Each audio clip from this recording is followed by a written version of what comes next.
장혜미님이 함께 해주시고 계십니다.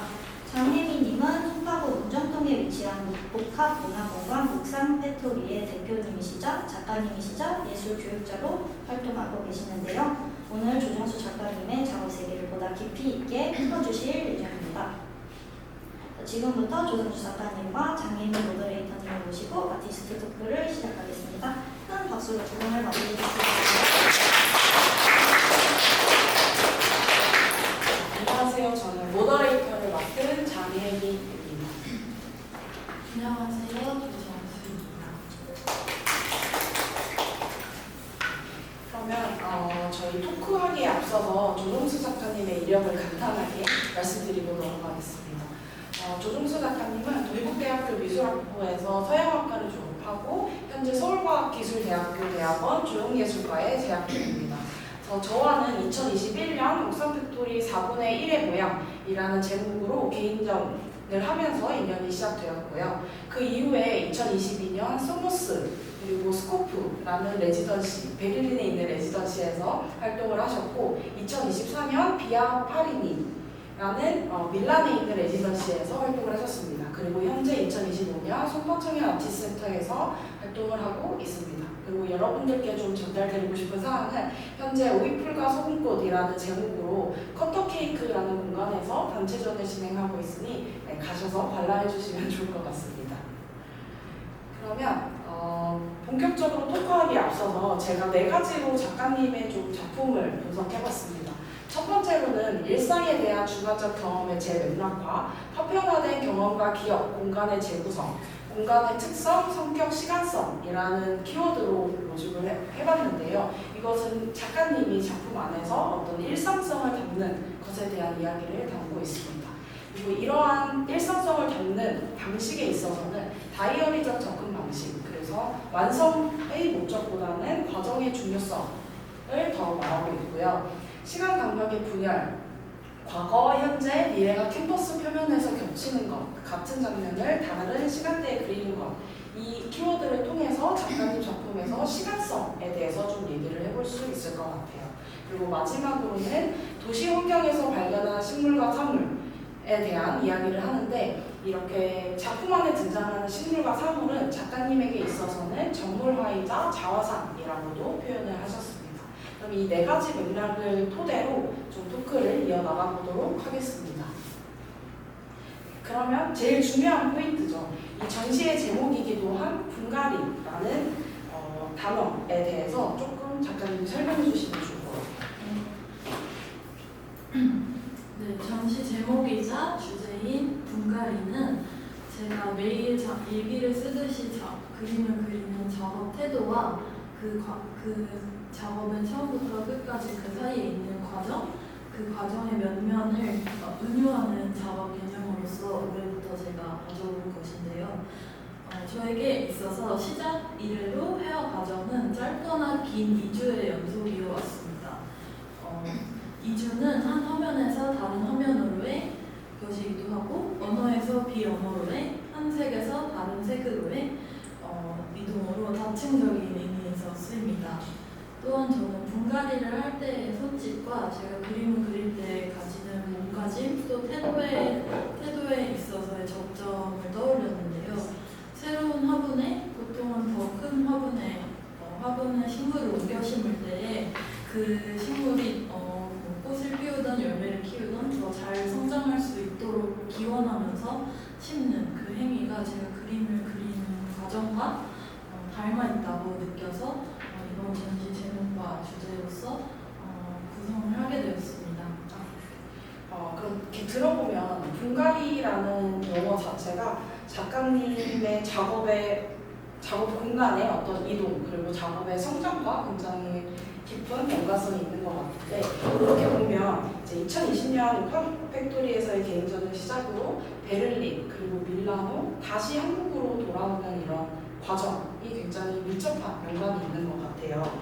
그래서 이 레지던시를 옮겨가면서 활동하면서 생긴 경험과 새로 생긴 어떤 관심사에 대해서도 좀 궁금합니다. 네. 저는 2021년부터 2022년에 걸쳐서 독일 베를린에서 레지던시를 시작한 것이 씨앗이 되어서 최근 밀라노 작년에 갔다 레지던시까지 해서 작업에서 계속 레지던시 생활을 하고 있는데요. 그때 처음에 레지던시에 갔을 때의 그 문화와 언어와 기후와 그런 모든 것이 낯선 환경에 익숙해지는 동시에 이제 익숙한 시각 언어인 그림 그리기를 다시금 새롭게 발견하는 계기가 된 것 같습니다. 그래서 레지던시라는 게 끝이 정해져 있고 그런 정해진 기간을 주어준다는 점에서 그런 특수한 시공간성을 띠고 있는데 그런 점이 저에게 작업에 있어서 큰 일부가 된 것 같습니다. 그리고 제가 당시에 작가님이랑 얘기하면서 좀 인상 깊었던 것은 그 베를린에서 작업하고 계실 때였어요. 그때 제가 옥상 팩토리에서 좀 어떤 기획을 같이 하고 싶다라고 생각을 해서 작가님과 컨택하던 와중에 이제 통화를 하면서 그런 말씀을 하셨어요. 제가 베를린에서 하루를 마치면서 그림을 그리고 있는데 라디오는 서울의 시작을 알리는 경쾌한 음악 소리를 들으면서 본인은 페인팅을 한다. 그래서 이런 시공간성이나 시차에 대해서 작품에 담는 방법을 좀 고민한다고 말씀을 주셨습니다. 그래서 그때 당시에 저희 이주연 기획자님과 김재희 기획자님이 함께 줌 미팅을 엄청 여러 번 하면서 작가님과 전시를 만들었었어요. 그래서 그때 당시에 좀 화두가 되었던 어떤 작품 안에서의 시공간성에 대해서도 좀 이야기를 나눠보면 좋을 것 같아요. 네. 그 캐치 앤 스티치라는 제목으로 2022년에 옥상 팩토리 공간에서 개인전을 했었는데요. 이 전시는 한 사건으로부터 출발했습니다. 제가 저녁 4시쯤에 겨울이어서 이미 해가 지고 캄캄한 베를린 그 레지던시 작업실 안에서 이제 작업을 하면서 그때 사실 개인전을 앞두고 굉장히 개인적으로는 스트레스도 있고 해서 이제 서울의 오전에서 흘러나오는 라디오를 켜게 되었어요. 그래서 출근하는 사람들을 위해서 굉장히 경쾌한 그런 90년대 가요가 흘러나오는 그 소리를 들으면서 작업을 했는데 그래서 익숙한 언어, 노랫말로 들려오는 그런 언어와 그리고 그 낯선 환경, 베를린이라는 그런 환경들이 겹쳐지면서 굉장히 생경한 하루의 경험이었어요. 그래서 그것을 시작으로 이주연 김세희 기획자님과 줌으로 한 3-4개월 동안 여름, 가을에 걸쳐서 줌으로 미팅을 여러 번 하면서 전시를 준비하는 동시에 작업을 만들었었고 그 옥상 팩토리 공간이 이제 사각형 화이트 큐브랑 비슷한 구조인데 양쪽 벽면에 서울 여름, 겨울 베를린 이렇게 두 개의 대꾸되는 영상 2채널의 영상 작업을 병치하여서 설치했고 그때 만들었던 콜라주랑 같이 설치를 해주셨던 작업이고 그때 시차를 통해서 겪었던 분열된 시공간적, 신체적 체험에 대한 전시였습니다. 네, 저도 이때 당시를 생각하면 사실 작가님이 현실적으로 한국에 올 수가 없는 상황이었어서 소포로 이런 콜라주 작품을 받고 그리고 영상으로 좀 더 현실성 있게 작품을 가져와서 전시를 했던 기억이 있습니다. 그럼 이 전시에서 또 얘기할 수 있는 게 이제 시간성에 대해서 얘기를 해볼 수 있을 것 같아요. 그래서 작가님이 최근에 포스트 텍스처라는 책을 읽으면서 시간성에 대해서 다시 생각해 보셨다고 했는데 그 부분에 대해서도 조금 얘기해 볼 수 있어요. 네. 이 책인데요. 포스트 텍스처라는 제목의 오민 작가가 쓴 책이고 일빈미술관에서 가졌었던 노래해야 한다면 나는 당신의 혁명에 참가하지 않겠습니다라는 그 제목의 개인전과 함께 출간된 책인데 오민 작가는 영상과 퍼포먼스의 시간 매체를 다루는 작가입니다. 이 전시와 책에서 작가가 새로이 상정한 개념인데요. 포스터 텍스처는 그 포스트 텍스처라는 그 작가는 피아노와 디자인을 함께 전공을 했다고 해요. 그래서 텍스처라는 것이 서양 음악사에서 발전한 선적 사고라면은 포스트 텍스처는 그 선적 사고의 위계에 대항하는 것으로서의 포스터 텍스처의 개념입니다. 그리고 그래서 보다 더 감각적인 시도라고 할 수도 있고, 그래서 덩어리적 감각이라고 얘기합니다. 그것은 성적인 미개를 대항하는 것이고, 그래서 제가 생각한 공간성, 페인팅에서 생각하는 시각성이 이 포스트 텍스처와 많이 맞닿아 있다고 생각을 했습니다. 제가 정리해서 좀 정리해보자면 이제 포스트 텍스처에서 말하는 시간성이라는 것은 음악계에서 어떤 선율에 따라서 앞으로만 흘러가는 시간성이 아니라 그 순간에 벌어지는 다른 감각들도 같이 생각해야 된다. 그래서 동시감각이라는 단어를 사용했던 것 같고, 그리고 작가님의 작품에 있어서는 그림이 지속적으로 이제 덧대어지는 부분, 과거, 현재, 미래 이 모든 것이 작품에 합쳐지는 그런 것들이 이 동시감각이랑 같이 얘기할 수 있는 포인트가 아닌가 생각이 듭니다. 그러면은 더 나아가서 좀 이전에는 작가님이 페인팅도 했다가 이제 콜라주도 하셨다가 영상도 했다가 굉장히 다양한 매체를 사용을 하셨어요. 그래서 최근에는 다시 지금 전시장을 와서 보니까 페인팅에 좀 더 집중된 성향을 보여서 다시 회화에 집중을 하게 되는 것인지에 대해서 아까 말씀드린 패치 앤 스티치 작업 그때 전시 때는 사실 콜라주랑 영상 작업을 비물질 중심의 전시를 했었어요. 근데 사실 제가 다시 그림으로 돌아왔다고 이제 질문을 주셨을 때 저도 뭔가 정말 그런 것 같다고 생각을 했는데, 사실 레지던시 때 그 많은 작가들 다양한 출신과 배경을 가진 음악가도 있었고 미술가도 있었고 그 사람들이랑 이제 일상적으로 교류를 하고 많은 대화를 하면서 뭔가 제가 페인터로서 화가로서의 저의 회화 언어를 확인하고 구체화하고 확장해 나갈 수 있는 용기를 얻는 그런 계기가 되었던 것 같습니다. 그리고 사실 저는 중고등학교 때 입시를 거치기도 했고 그림을 굉장히 어렸을 때부터 그려서 오래되기는 했는데 최근에 들어서야 한 그 레지던시를 계기로 다시 어렸을 때 그 그림을 그리던 희열을 다시금 진정으로 되살리게 되어서 사실 저 자신에 대해서 더 알아가는 과정이 그림을 더 그리는 그 과정이라고 생각하게 됐습니다. 최근에 들어서. 제가 이렇게 정리해봤을 때는 저희가 모두 미술을 전공하신 분들은 공감을 하겠지만 한국에서 미술을 한다고 하면 입시 미술을 빼놓을 수 없을 것 같아요. 그렇다 보니까 뭔가 정해진 틀에서 회화를 하다가 점점 다양한 매체를 시작하고 다시 회화를 하면서 나만의 회화 방식을 좀 구축해가고 있다고 해석해봐도 괜찮을까요? 네.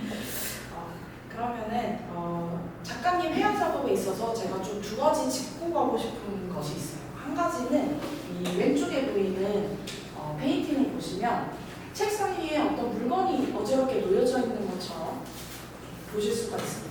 이 작품은 작가님이 예전부터 해오던 자신의 작업실 테이블 시리즈의 하나입니다. 그래서 작가님은 항상 제가 매 전시를 갈 때마다 보면 그 본인이 했던 작업실 테이블 페인팅을 이렇게 같이 걸어두세요. 그래서 이 작업실 페인팅 시리즈가 가지는 의미에 대해서도 좀 궁금합니다. 네. 이 작업이 선택들이라는 제목이에요. 그래서 저는 2019년에 졸업작품으로 전시했었던 숲 사이를 걷다라는 제목의 그 작업으로부터 테이블 시리즈를 이어오고 있고 이것도 그 중에 하나인데요. 선택들이라는 것은 제가 뭘 그리고 안 그리고의 선택, 그리고 어떤 색깔을 그릴지에 대한 선택, 그리고 사실 선택이기도 하지만 우연히 만난 그런 즉흥적인 상황들에 대한 작업이어서 선택들이라고 생각했고, 그림에서뿐만 아니고 일상적으로 모든 삶에서의 순간들이 선택들과 같다고 생각해서 일기처럼 이 작업도 그려나갔던 것이고, 그래서 사실 정물화라고 볼 수 있지만 저에게는 자화상 같기도 하고 또 풍경으로 보여지기도 하는 그런 작업입니다. 그래서 테이블 시리즈는 앞에 놓여있는 그 테이블을 그립니다.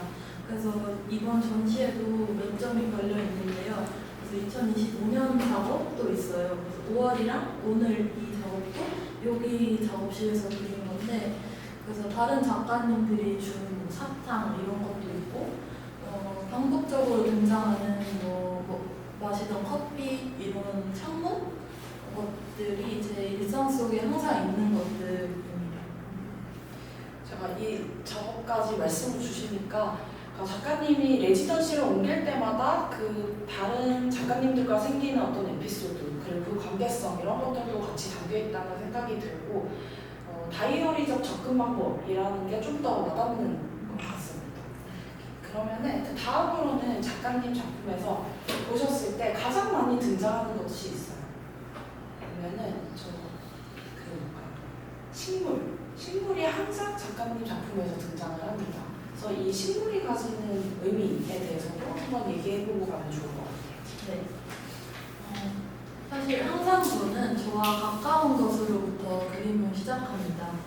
그림이 되고 저에게 눈길을 끄는 대상들은 자신만의 속도로 살아가고 변화하고 있는 중인 것들입니다. 그래서 사실 제가 그리는 그 테이블 위 선물들과 비슷한 태도로서 식물에도 접근을 하는 것인데요. 제가 갔던 뭐 식물원은 식물이기도 하고, 제가 잠시 머물렀던 누군가의 집에 있던 식물이기도 하고, 할머니 집의 베란다에 있는 식물들이기도 한데, 제가 그 식물들에서 주목하는 점은 변화이고요. 계속 변한다는 점, 그리고 거기서 변화는 계절이나 그런 날씨처럼 외부적인 환경의 변화이기도 한 동시에 제 감정이나 그 당시의 내면의 상태도 동시에 반영이 된 것입니다. 네, 그래서 식물이나 사물은 제 그림에서 대상이기도 하지만 그와 동시에 적극적인 대상이고 저한테 말을 걸어오는 그런 주체적인 사물의 위치를 가지고 있습니다. 작가님이 저랑 얘기하면서 식물을 본인과 좀 동일시하기도 하고 자신의 모습을 보기도 한다고 하셨는데 그거에 대해서도 좀 얘기를 해주실 수 있어요? 네, 최근에 곽지유 회화 작가님으로부터 선물을 받은 책 식물적 낙관이라는 책에서 한 구절이 저에게 굉장히 강렬하게 다가오고 공감을 할 수 있었는데, 거기서 식물이 가진 거울 같은 힘이 언급됩니다. 그들 앞에 서서 가만히 지켜보고 있다 보면 어느새 내 내면을 들여다보게 된다는 점이 언급되는데, 그 점에 저는 실로 공감했고, 네, 그래서 식물을 그리고 있지 않은가 생각하게 됐습니다. 작가님 작품에 있어서 식물은 좀 본인을 사색하게 만드는 존재이기도 하면서 동시에 천천히 변화가 생기기 때문에 시간성을 담기에도 좋은 소재라고 좀 생각이 듭니다. 그러면은 이제 지금까지 선택했던 어떤 소재들 말고 앞으로 좀 시도해볼 어떤 매체적인 것 아니면 기법적인 것에 대해서도 이야기를 좀 나눠보면 좋을 것 같아요.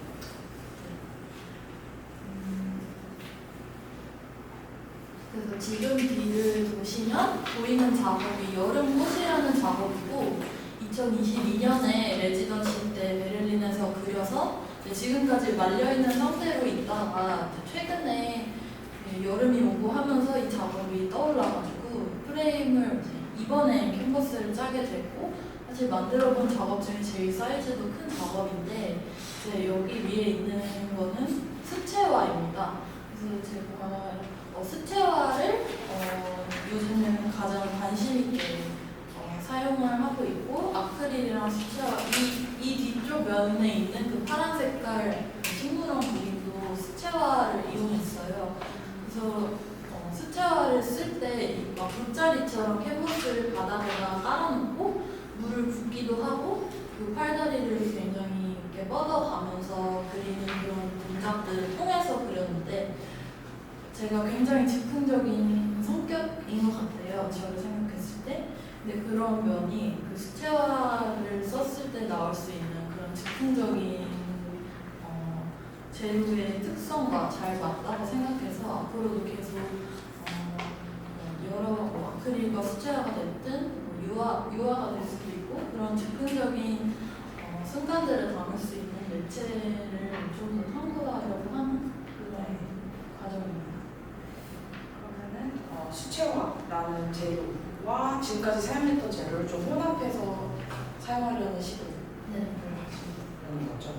그럼 이 외에도 제가 이전에 베를린에서 했던 작업 중에 안과 밖을 동시에 그렸던 작업이 좀 떠오르는데요. 그때 안에 사용했던 어떤 기법적인 것과 밖의 풍경을 그린 비 오는 밖의 풍경이었어요. 그래서 비 오는 밖의 풍경을 그렸던 그 장면의 기법도 좀 다르게 사용을 하셨었죠. 네.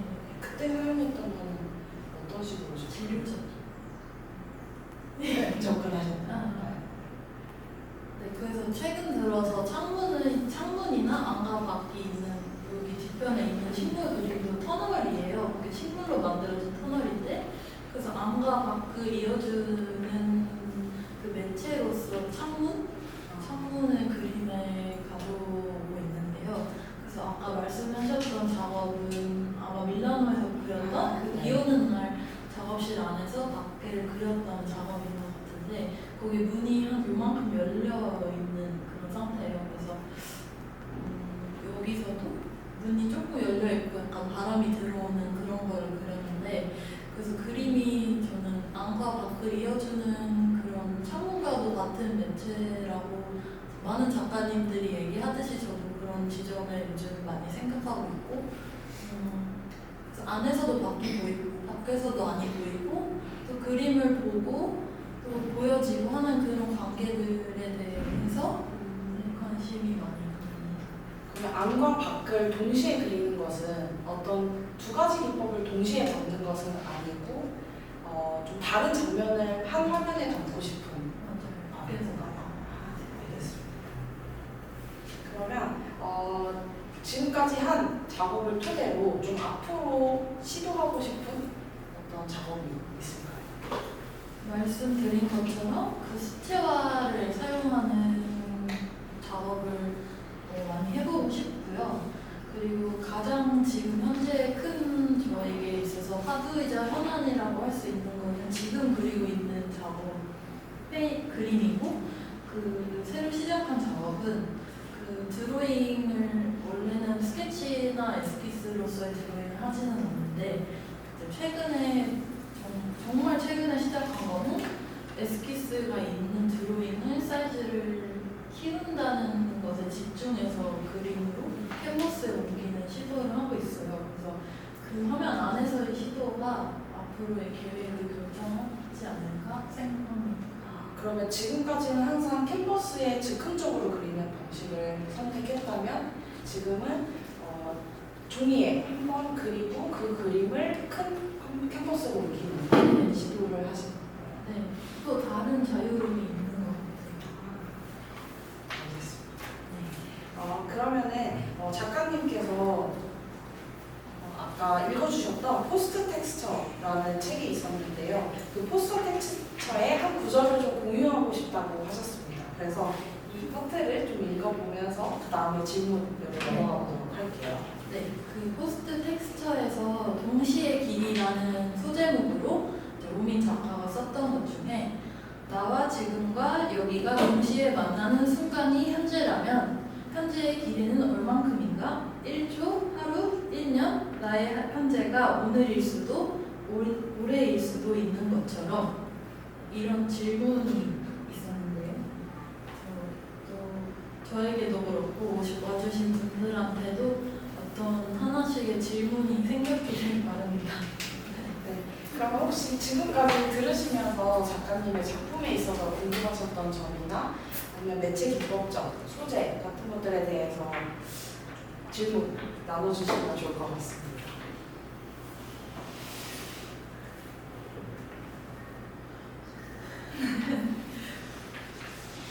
무엇이든지 좋습니다. 제가 초반부를 못 들어가지고 네. 눈을 떼는 걸 수도 있는데, 그러면은 그냥 거의 모든 페인터들한테 항상 궁금한 어떤 부분들이어서 약간 작가님 작업이 어쨌든 약간 그런 흔적들을 누적시키는 어떤 결과물 같은 느낌을 일단은 그냥 직관적으로 갖거든요. 그러니까 되게 안과 바퀴라든가 그런 어떤 양가적인 집성들 이야기들이 계속 흔적들로 누적되면서 이렇게 거의 모든 페인팅들이 그러기도 한데 또 요즘은 아닌 경우도 꽤 많다고 생각하거든요. 그런 층들이 계속 노출되는 경우가 그러기 위한 어떤 나름의 페인팅의 기술이 있다면 그 기술의 어떤 단어라든가 아니면 뭐 어떤 이런 기술 노출시키려고 한다라는 어떤 부분이 있으면은 뭐가 있을지. 그러니까 회화라는 매체가 누구든 회화를 하면 축적을 시키는 방식을 선택을 하는데 작가님만의 어떤 축적 방식이 있는지. 네. 네, 말씀해주신 것처럼 그런 안과 밖이라던가 보이는 것, 보이지 않는 것, 그러니까 이라고 언어로는 사실 쉽게 이렇게 말을 할 수 있지만 분명히 언어화될 수 없는 지점들이 있기 때문에 저는 그림을 그린다고 생각해요. 그래서 네, 그래서 말로 설명할 수는 없지만 그 보이는 것과 보이지 않는 것, 예를 들면 그 사이에서 제가 경험한 것들, 그런 것들을 예민하게 발견하고 또 캔버스로 분갈이를 제가 운용한 것처럼 현실에서 캔버스 위로 또는 한 색의 사용을 들어서 얘기하자면 한 색에서 다른 색으로 옮겨가는 그 행위의 과정에 있다고 생각하고 네, 그래서 이제 창문이나 그런 대상들을 선정하는 데 있어서도 보다 자연스러운 과정을 저는 제가 본 것들 그리고 제가 있었던 공간을 그리는 것이 대답이 되었어요. 제가 뭔가 생각을 했을 때 작가님의 페인팅에 있어서 축적성을 좀 보여줄 수 있는 작가님만의 특성 중에 하나는 그 공간을 같이 점유하는 사람들의 기억을 담는 것. 작가님의 축적 방식 중에 하나가 될 수 있을 것 같고 아까 말씀하신 것처럼 안과 밖을 동시에 담으려는 어떤 시도 그리고 시간성을 계속 담으려는 것 그리고 작품을 완성시키지 않고 계속해서 이제 쌓아 올린다는 점 과정에 좀 더 집중한다는 점이 있을 수 있을 것 같습니다. 저도 근데 회화라는 게 요즘 매체에서 가장 무기력하다고 해야 되나요? 무력하다고 해야 되나요? 요즘 예술 매체 중에서 그렇게 느끼곤 하는데 사실 그래서 유용하다고 느끼거든요. 왜냐하면 애초부터 불가능한 지점에 갈 수밖에 없고 오히려 가능성을 향해서 불가능한 지역을 뭔가 점유하면서 나아가야 되기 때문에 근데 작가님 그림도 뭔가 그런 결을 뭔가 함께하는 그런 회화 같아서 그렇게 느껴집니다. 좋은 질문 주는 것 감사합니다. 네, 그럼 또 아니면 제 기획자로서 함께 해주셨던 주연님께도 한번 여쭤봐도 될까요? 사실 제 작업을 이 공간에서 어쩌면 제일 잘 알고 계십니다. 네. 이전에 패치앤 스티치 전시와 지금 그 오이꽃과 소금풀 전시 작업 기획을 맡아주신 분인데 좀 대단한 질문을 해야 할 것 같아요. 아니에요. 그래서 들었던 생각은 색에 대한 선택은 어떤 방식으로 이루어지는지가 좀 궁금했어요. 빛이 있으면 그림자도 있고 하는데 그게 명암으로 나타나기보다는 그냥 색으로 네. 다가오니까 그런 선택의 의도가 어떻게 되는지. 저는 그림마다 그 처음에 시작하는 색이 있는 것 같아요. 요즘은 그래서 이 작업은 이런 오렌지빛 이게 시작점이 됐었고 그 뒤에 있는 작업의 경우는 되게 청량한 그런 여름의 색으로서 저런 연두색이 시작이 됐었고 이 작업은 이 사과에 쓰인 빨간색 흰색과 빨간색이 흰색을 탄 지금 배경이 된 그 핑크색이 주색으로 시작점이 됐었어요. 그래서 그 한 시작점의 색이 된 이후의 색들은 사실 이렇게 끝말잇기 하듯이 이 다음에 뭐가 이어지고 그런 식으로 제가 관찰하는 그 대상에 따라서도 변화에 따라서도 이제 결정이 되어집니다. 그럼 메인 색상을 먼저 선택을 하고 주변부를 채워나가는 방식입니까? 네. 답변이 네. 네, 좋은 질문 주셔서 감사합니다. 혹시 그럼 마지막으로 또 네. 소박한 질문인데 필립을 시리즈를 보다 보면 하루를 어쨌든 뭐 어떤 정말로 이렇게 기록을 하는 방식으로 그리시는 것 같은데 그러면 꼭 지점을 어떻게 결정을 하시는지 좀 궁금해졌어요.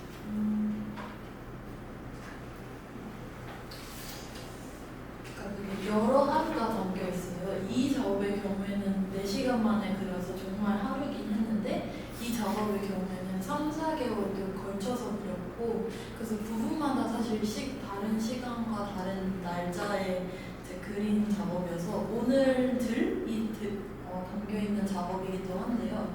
그래서 항상 저한테 제일 어려운 게 그 마지막 그 그림이 언제 끝나는지 시점에 대한 문제? 질문이 매 그림마다 있는 것 같아요.